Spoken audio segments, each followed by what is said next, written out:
Hi friends, అందరికీ నమస్కారం. అంజలి కథలకి స్వాగతం. విషకన్య జానపద నవల 2వ భాగం విందాం. మహారాజా, ఇక్కడికి 100 ఆమడల దూరంలో అమరావతి అనే ఒక పట్టణం ఉంది. అది మా స్వస్థలం. ఆ పట్టణంలో భైరవ శర్మ అనే ఒక బ్రాహ్మణుడికి నేను జ్యేష్ఠపుత్రుణ్ణి. మా తల్లిగారి పేరు శారదాంబ. వారికి 9 సంతానం కలగగా పోయినవారు పోగా నేను మా తమ్ముడు మిగిలి ఉన్నాం. నా పేరు విష్ణు శర్మ, మా తమ్ముని పేరు కృష్ణ శర్మ. మిక్కిలి పేద సంసారం కావటం వలన మా తండ్రి గారు కుటుంబ పోషణకు ఎక్కువగా కష్టపడుతూ ఉండేవారు. కొంతకాలము దేవాలయంలో పూజారిగా ఉండేవారు. మరికొంతకాలము పౌరోహిత్యాలు చేశారు. ఆ తర్వాత వారికి చూపు పోయింది. దానికి తోడు పెద్ద కాలం అవటం చేత భిక్షాటనం వలన జీవనం చేయవలసి వచ్చింది. మా తమ్ముడికి 10 ఏళ్ళు, నాకు 15 ఏళ్ళు వచ్చినా మా చదువు సందులు చెప్పే దాత కనిపించలేదు. ఇంట్లో నిత్యకృత్యము జరగటమే కష్టమైనప్పుడు మాకు విద్యాభ్యాసం ఎలా సాగుతుంది? ఒకనాడు మా అమ్మగారు మా నాన్నగారితో ఇలా అంది. మన బ్రతుకులు ఆఖరయ్యే సమయం కూడా వచ్చింది. చావగా మిగిలిన 2 పిల్లలకైనా 4 అక్షరం ముక్కలు చెప్పించకపోతే ఆనిక్కాల వాళ్ళు ఎలా బ్రతుకుతారు? ఆ మాటలు విన్న మా నాన్నగారు, నిజమే, కానీ ఈ పట్నంలో ఉచితంగా విద్య నేర్పగల దాతలు లేరయ్యే. కట్నాలు చెల్లించి మనం ఎక్కడ చదువులు చెప్పించగలము? పోనీ నాకు వచ్చినంత వరకైనా చెబుదామంటే నేను కళ్ళు లేని కబోదునై కూర్చుంటిని. ఏం చెయ్యాలి అన్నారు. ఏం చెయ్యాలని కూర్చుంటే కాదు, ఈ పట్నం కాకపోతే మరెక్కడికైనా సరే పోయి పిల్లలకి ధర్మంగా విద్య చెప్పే గురువెక్కుడైనా ఉంటాడేమో అన్వేషించుకొని వాళ్ళని ఆ గురువు దగ్గర అప్పగించి రావాలి. మంచి రోజు చూసి ప్రయాణం కట్టండి, పోదాము అని మా అమ్మగారు చేసిన హితబోధకు మా నాన్నగారు అంగీకరించారు. ఆ వెంటనే ఒక మంచి రోజు చూసి మా తల్లిదండ్రులు మా అన్నదమ్ములిద్దరినీ వెంటబెట్టుకుని బయలుదేరారు. అనేక పట్టణాలు పల్లెలు తిరిగారు. కానీ మాకు విద్య చెప్పడానికి తగిన గురువెక్కడా లభ్యం కాలేదు. అయినప్పటికీ మా అమ్మగారి పట్టుదల వలన ప్రయత్నము విడవబడలేదు. 3 మాసాలు తిరిగిన అనంతరము మా అమరావతి పట్టణానికి 15 ఆమడల దూరంలో విల్లూరు అనే ఒక అగ్రహారం గుండా మేము మా తల్లిదండ్రులు పోతూ ఉండగా ఆ గ్రామంలో ఉండే ఏకనాథస్వామి అనే మహాపండితుడిని, అతడు మాకు విద్యలు నేర్పతగినవాడని తెలిసింది. వెంటనే మా తల్లిదండ్రులు మమ్మల్ని వెంటబెట్టుకుని పోయి ఏకనాథస్వామి ఇల్లు చేరారు. ఆ ఇంటి అరుగు మీద సుమారు 40 సంవత్సరాల వయసు గల గురువు కొందరు విద్యార్థులను కూర్చోబెట్టుకొని వేదములు వల్ల వేయిస్తున్నాడు. ఒక పెద్ద గడ్డంతో, ముఖాను కుంకుమ బొట్టు, మెడలో రుద్రాక్షమాలలు ధరించి ఒక మునీశ్వరుడిలా ఉన్న ఆ పండితుడిని దర్శించగానే ఆయనకి మేమందరము నమస్కరించాం. ఆయన మా తల్లిదండ్రులతో సాదరంగా మాట్లాడి వచ్చిన కార్యం ఏమిటని అడిగాడు. అప్పుడు మా తండ్రి గారి ఆయన పాదాలకు మొక్కి మమ్మల్ని చూపించి ఇలా చెప్పారు. స్వామి, మాకు కలిగిన 9 మంది సంతానంలో మిగిలిన వారు వీళ్ళిద్దరే. పెద్దవాడు విష్ణు శర్మ, చిన్నవాడు కృష్ణ శర్మ. ఈ ఇల్లాలు నా భార్య. దరిద్ర బాధకు తోడు నేను అంధుణ్ణి కావటం వలన ఇంతవరకు ఈ పిల్లల్ని విద్యావంతులుగా చేయలేకపోయాను. కాస్తైనా గురుకట్నం లేని గర్భదరిద్రులం. కనికరించి ఈ బిడ్డలిద్దరూ తమ బిడ్డలే అనుకుని విద్యాదానం చేయండి, తమకెంతైనా పుణ్యం ఉంటుంది అని మా నాయనగారు చెప్పిన మాటలు విని పండితుడు నా వైపు మా తమ్ముని వైపు ఒకసారి పరిశీలనగా చూసి బదులు చెప్పకుండా ఊరుకున్నారు. అప్పుడు మా అమ్మగారు ప్రాధేయపూర్వకంగా ఆయనతో ఇలా అన్నారు. స్వామి, ఈ వృద్ధ జీవాల్ని చూసైనా కనికరించండి. ఇటువంటి పేదవాళ్ళకి విద్యాదానం చేయటము కోటి గుణితమన్న విషయము తమలాంటి పండితోత్తములకు తెలియనిది కాదు. విద్యా పరిసమాప్తి అయిన తర్వాత 2 ఒక బిడ్డను తమరు గురుదక్షిణగా స్వీకరించండి, 2వ బిడ్డను మాకు దయచేయండి అని మా అమ్మగారు చెప్పిన తర్వాత ఏకనాథస్వామి, మీరింతగా ప్రాధేయపడుతున్నప్పుడు కాదనలేను. మీ కోరిక ప్రకారమే కానియండి. బిడ్డలిద్దరినీ ఇక్కడనే ఉంచి మీరు 5 సంవత్సరాలు పోయిన తర్వాత తిరిగి రండి. అప్పటికి నా శక్తి కలిగినంత వరకు మీ కుమారులను విద్యావంతులుగా చేస్తాను అనగా అమృతోపమానములైన ఆ మాటలు విని మా తల్లిదండ్రులు బ్రహ్మానందాన్ని పొందారు. దేవుడికి మొక్కినట్లా పండితుడికి పదే పదే మొక్కి అతని కోరిక పైన వారు కూడా ఆ ఇంటనే 3 దినాలుండి మాకు చెప్పవలసిన బుద్ధులన్నీ చెప్పి ఆ తర్వాత మమ్మల్ని గురువు దగ్గర వదిలి తాము వెళ్ళిపోయారు. అది లగాయితూ అన్నదమ్ములిద్దరము గురుకులంలో ఉంటూ గురుసేవల్లో అణుమాత్రం లోపం రానియకుండా భక్తి శ్రద్ధలతో విద్యాభ్యాసం చేస్తున్నాం. 15 సంవత్సరాల వయసులో కొంత జ్ఞానం కలిగిన వాడిని నేను. 10 ఏళ్ల ప్రాయంలో వచ్చి రాని జ్ఞానంలో ఉన్నవాడు మా తమ్ముడు కృష్ణశర్మ. అంతేకాక స్వభావాల్లో కూడా మా ఇద్దరికీ కొన్ని తేడాలున్నాయి. మా తమ్ముడి దగ్గర ఉన్న పెంకితనం నా దగ్గర లేదు. నా దగ్గర ఉన్న సహన గుణము మా తమ్ముడి దగ్గర లేదు. నేను ఏ ఎండకా గొడుగు పట్టి కార్య సానుకూలం చేసుకునే తత్వం గలవాణ్ణి. మా తమ్ముడు ఆ పద్ధతి కాకుండా 6 నూరైనా 100 తాను పట్టిన పట్టును వదలకుండా మొండితనం వహించే రకం. సౌందర్య సంపదలు వాడు నాకంటే 1,00,000 రెట్లు అధికం.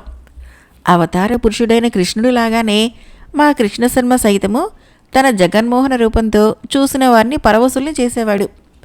వాడి అద్భుత సౌందర్యానికి మా గురువుగారెందుకో అసూయపడేవారు. నన్ను చేర్చినంత ప్రీతితో వాడిని దగ్గరికి చేర్చేవారు కాదు. అటువంటి అవకాశం తీసుకొని వాడు ఆటలు మరిగి కాలాన్ని వృధా చేయటం మొదలుపెట్టాడు.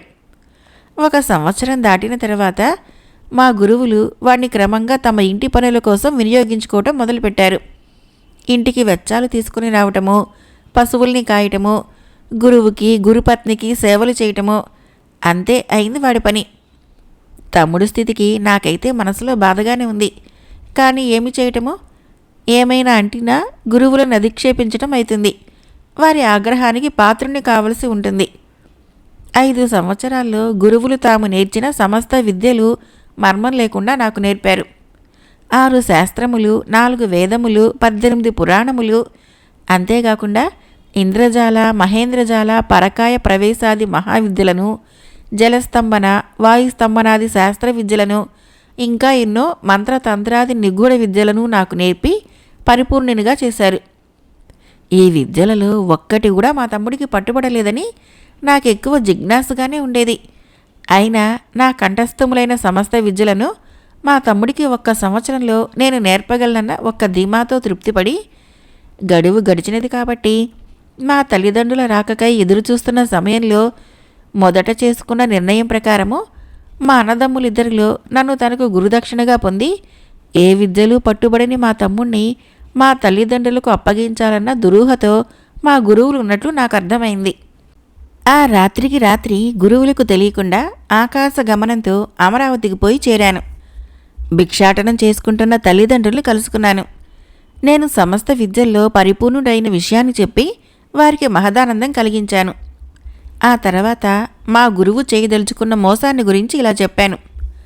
మా గురువులతో మీరు మొదట చేసుకున్న నిర్ణయం ప్రకారము మాకు విద్య నేర్పినందుకు గాను మీరు వారికి మా ఇద్దరిలో ఒక బిడ్డను గురుదక్షిణగా ఇస్తానని చెప్పారు. గుర్తుంది కదా? నన్ను మాత్రము ఆయన సకల విద్య పారంగతునిగా చేశారు. తమ్ముడు కృష్ణశర్మకు ఒక్క విద్య కూడా పట్టుబడలేదు. వాణ్ణి తమ ఇంటి పనుల కోసం వినియోగించుకుంటూ ఈ 5 సంవత్సరాలు గడిపారు. మీరు వచ్చినప్పుడు ఆయన మా ఇద్దరినీ మీ ఎదుట నిలిపి తమ్ముడే అధిక విద్యాపరుడైనాడని, నాకు ఒక్క అక్షరం కూడా అబ్బలేదని మీకు దొంగ మాటలు చెప్పి మీతో మన కృష్ణశర్మను పంపి నన్ను తీసుకోవాలన్న కుతంత్రంలో ఉన్నాడు. ఎంత పండితుడైనా, ఎటువంటి విద్యావంతుడైనా స్వార్థపరుడై గురువు చేయదలిచిన మోసాన్ని కనిపెట్టి మీరు నన్ను మాత్రమే మీతో తీసుకుని పోవాలి అని హెచ్చరించి వారి చేత సరే అనిపించుకొని తిరిగి వెంటనే ఆకాశ మార్గాన వచ్చి ఏమీ ఎరగనట్లు గురువు సాన్నిధ్యం చేరుకున్నాను. ఆ తర్వాత కొద్ది రోజుల్లోనే మా తల్లిదండ్రులు అమరావతికి వచ్చి చేరుకొని ఏకనాథ స్వామి ఇంటికొచ్చి గురువు దర్శనం చేసుకుని, స్వామి, మీ ఆనతి ప్రకారము 5 ఏళ్లు దాటి తిరిగి వచ్చాము. మా కుమారులు ఏ ఏ విద్యల్లో ఉత్తీర్ణులైనది తెలపవలసింది అన్నారు. అప్పుడు అంతవరకు పశువుల కాపరిగా ఉన్న కృష్ణశర్మను పిలిచి స్నానం చేయించి వాడి చేత పరిశుభ్రమైన దుస్తులు ధరింపజేసి నాకంటే అతనే గొప్ప విద్యావంతుడిలా కనిపించేలాగా తయారు చేసి 2 బిడ్డలను తల్లిదండ్రుల ఎదుట నిలిపి, మీ పెద్ద కొడుకు విష్ణుశర్మ ఒట్టి సుంట, వాడికొక్క విద్య అయినా పట్టలేదు. చిన్నవాడైన కృష్ణశర్మ ఈ 5 సంవత్సరాల గడువులోనూ సమస్త విద్యలు గ్రహించగలిగాడు. అటువంటి మేధావిని నేనెక్కడా చూడలేదు. 2 మీ ఇష్టమైన వాడిని మీ వాగ్దానం ప్రకారము నాకు గురుదక్షిణగా వదిలిపోండి అని చెప్పాడు. అంతకుముందే నా వల్ల గురువు మోసమంతా తెలిసి ఉన్నవారవటం చేత మా తల్లిదండ్రులు అతనికి నమస్కరించి, స్వామి, పూర్వపుణ్య కృతం వలన ఎవరికెంత ప్రాప్తమో అంతేగాని అధికం రమ్మంటే రాదు. మా యందు దయ కలిగి తమ శక్తి వంచన లేక ప్రయత్నించారు. పెద్దవాడు ముద్దయినప్పుడు మీరేం చేయగలరు? అయినా ఈ వృద్ధాప్యంలో మాకక్కరకొచ్చేవాడు, మా చెప్పు చేతుల్లో ఉండేవాడు వాడే కాని చిన్నవాడెంత విద్వాంసుడైనా తల్లిదండ్రులకు ఎదురు తిరిగే పెంకి తరహా మనిషి. వాడు మా మాట వినడు, మాకు ఉపకరించడు.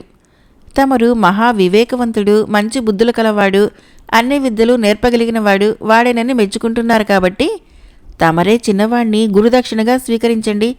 తమకు ఏ విద్యలు రాని ముద్దును గురుదక్షిణగా సమర్పించడం మా మతం కాదు అని చెప్పేసరికి గురువు ముఖాన కత్తివాటుకు నెత్తురు చుక్క లేకుండా పోయింది.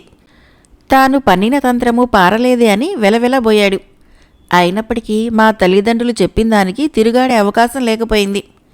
ఇక విధి లేక, మంచిది అలాగే చేయండి, చిన్నవాడైన కృష్ణశర్మనే నాకు గురుకట్నంగా వదిలి వెళ్ళండి అని లోపల కష్టపడుతూనే అన్నాడు.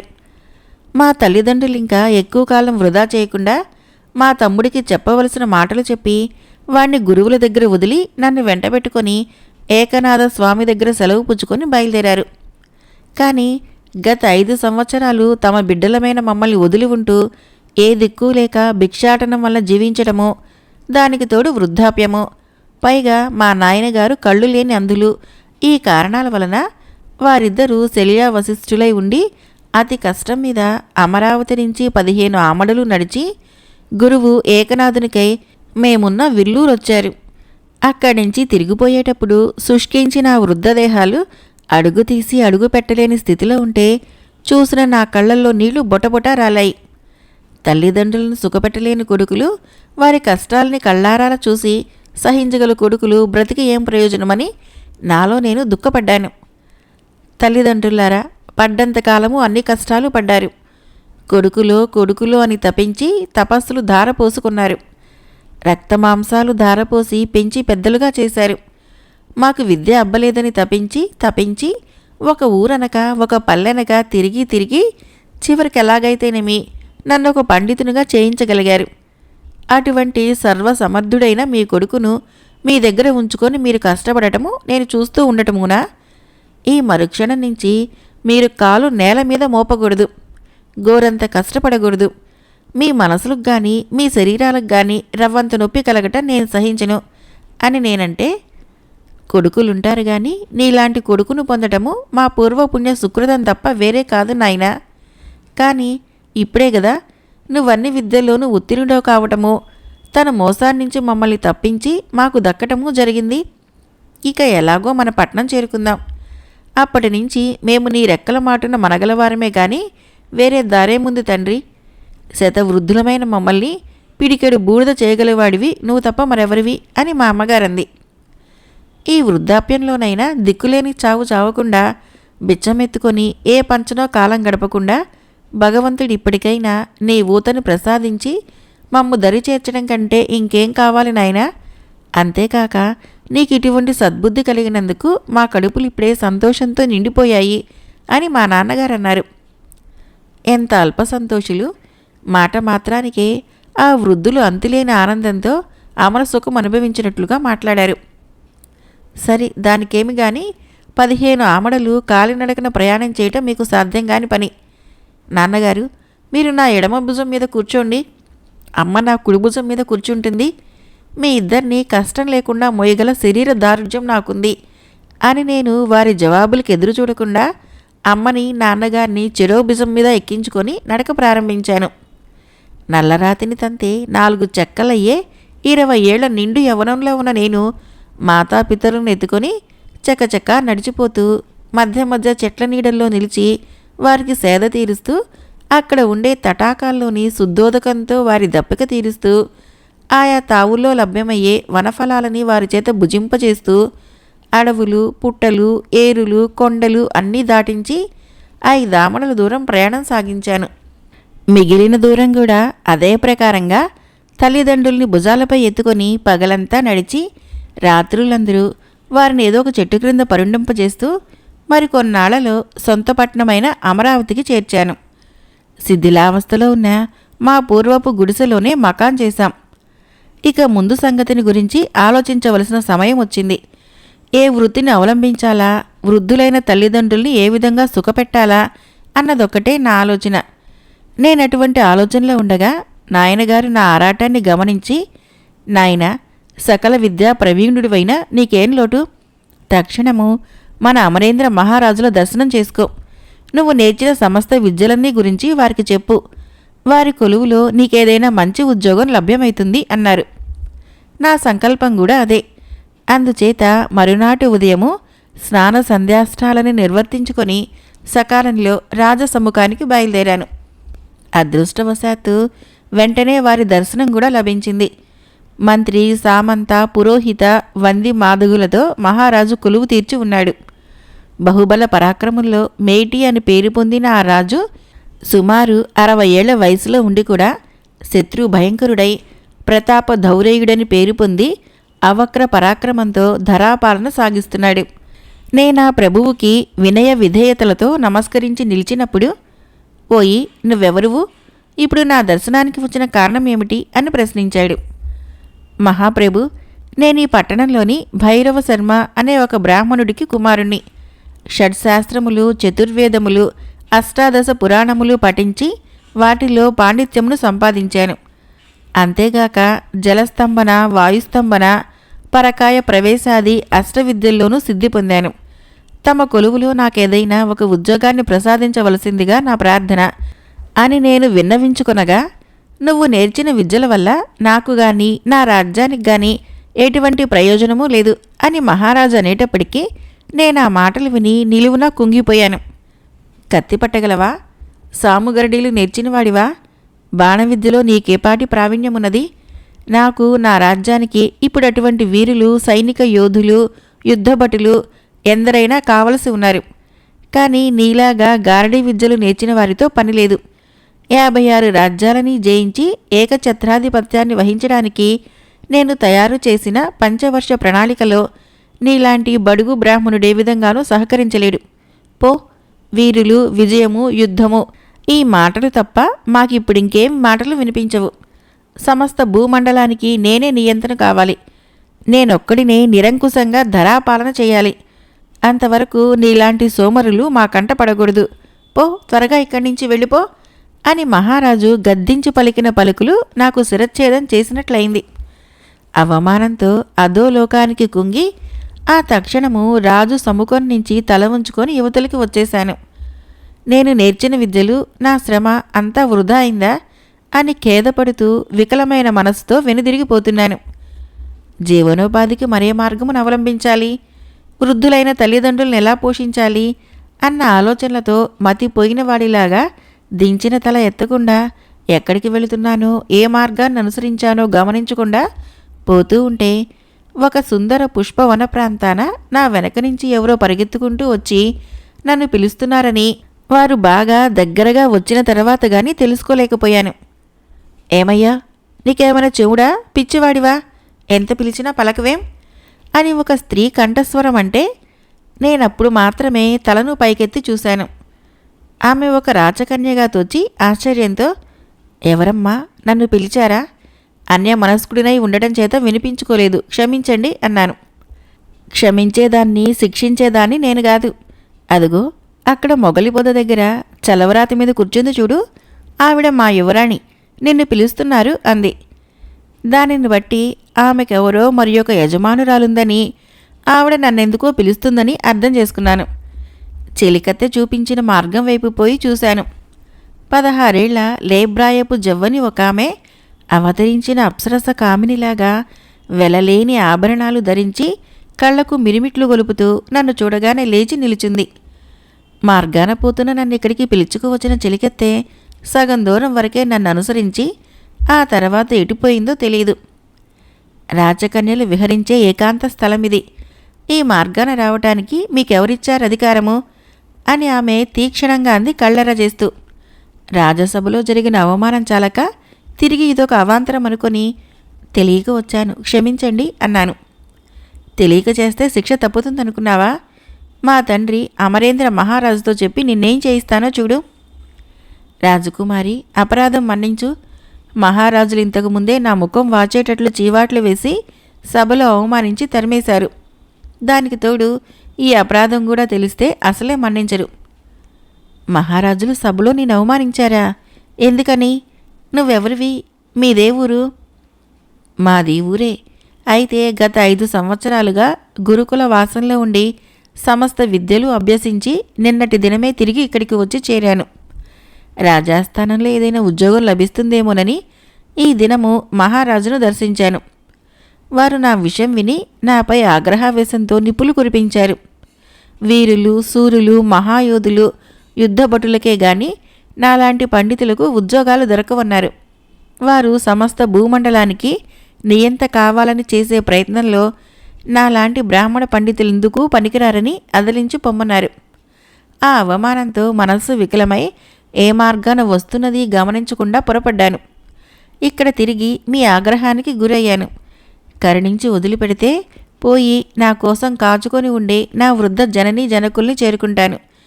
వారికి నేను తప్ప ఇంకెవరూ దిక్కులేరు అన్నాను. నీకు తల్లిదండ్రులున్నారా? వృద్ధులా? అంతేకాదు, మా నాయనగారికి కళ్ళు కనిపించవు. వారు అంధులు. నీ పేరు? విష్ణుశర్మ. కొంచెంసేపు ఆ సుందరి మౌనము వహించి నా వైపు పరిశీలనగా చూసి పెళ్లి కాలేదా అని అడిగింది. అసలే దరిద్రంలో ఉండి తల్లిదండ్రులను పోషించడానికైనా మార్గం కానరాకుండా ఉంటే ఇప్పుడు నాకు పెళ్ళొకటి తక్కువైందా రాజకుమారి? నన్ను కరుణించి సెలవిప్పించండి, వెళతాను. నిన్ను కరుణిస్తే మాకేమిటి లాభం? ఒక పేద బ్రాహ్మణ కుమారుడు మహారాజపుత్రికి ఏం లాభం చేయగలడు? చేయగలిగితే చేస్తాడా? అవశ్యం చేస్తాడు. ప్రపంచంలోని తేజస్సునంతా నిన్ను వరించి నీ ముఖాన్నే ఆశ్రయించింది. నీ ముఖంలోని ఆ దివ్యకాంతే నువ్వు మహావిద్యా సంపన్నుడువని చాటు చెబుతోంది. నీ మాతా పితృభక్తిని నేను అభినందిస్తున్నాను. నీలో ఉండే ఏదో ఒక మహత్తర శక్తి నన్ను ఆకర్షించుకుంది. ప్రతిదినము క్షణకాలము అవకాశం కల్పించుకొని నువ్వు నన్ను ఉద్యానవనంలో కలుసుకొని నీ దివ్య దర్శనం కలిగిస్తూ ఉండాలని నా కోరిక. మహారాజులు నీకు ఉద్యోగం ఇయ్యలేదని ఖేదపడకు. ఇదిగో ఈ అమూల్య మణిహారాన్ని తీసుకో, నీ దరిద్ర బాధ తొలగిపోతుంది అంటూ రాజకుమారి తన మెడలో ఉన్న ఒక అమూల్య రత్నహారాన్ని తీసి నాకు ఇయ్యబోగా నేను విభ్రాంతుడయ్యాను.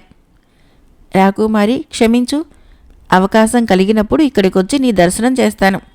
కానీ నీ బహుమానాన్ని స్వీకరించలేను అని నేనంటూ ఉండగా కొందరు చెలులు అక్కడికి రావటం వలన రాకుమారి నన్నెక్కువ నిర్బంధం చేయటానికి అవకాశం లేకపోయింది. వెంటనే నేను ఆమె వద్ద సెలవు పుచ్చుకొని యువతలకొచ్చి వడివడిగా నడిచిపోయాను. ఆ నూతనానుభవము మంచుకో చెడ్డకో నాకు అర్థం కాలేదు. కానీ రాజకుమార్తెకు నా మీద మక్కువ నిలిచిందని, నేనామె దయకు పాత్రునైనానని మాత్రము అర్థం చేసుకున్నాను. అందుని గురించి తీవ్రాలోచన చేసి రాజకుమారి మనస్తత్వాన్ని ఇంకా తరచి శోధించటానికి తగిన స్థితిలో నేను లేను. ఉద్యోగం దొరక్కపోవటమే కాకుండా రాజాస్థానంలో అవమానించబడిన నాకు జీవనోపాధి మార్గమును అన్వేషించటము అప్పటి కర్తవ్యం. మరికొంతసేపటికి పోయి తల్లిదండ్రులు చేరుకున్నాను. రాజాస్థానంలో జరిగిన దూషణను గురించి వారికి చెప్పలేదు. మహారాజు కొలువులో ఉద్యోగం దొరకలేదని మాత్రమే క్లుప్తంగా చెప్పాను. విషకన్య జానపద నవల 2వ భాగం సమాప్తం. ఫ్రెండ్స్, నా కథలు నచ్చినట్లయితే మన ఛానల్ని తప్పకుండా సబ్స్క్రైబ్ చేయండి, లైక్ చేయండి, షేర్ చేయండి, కామెంట్ చేయండి. Thank you.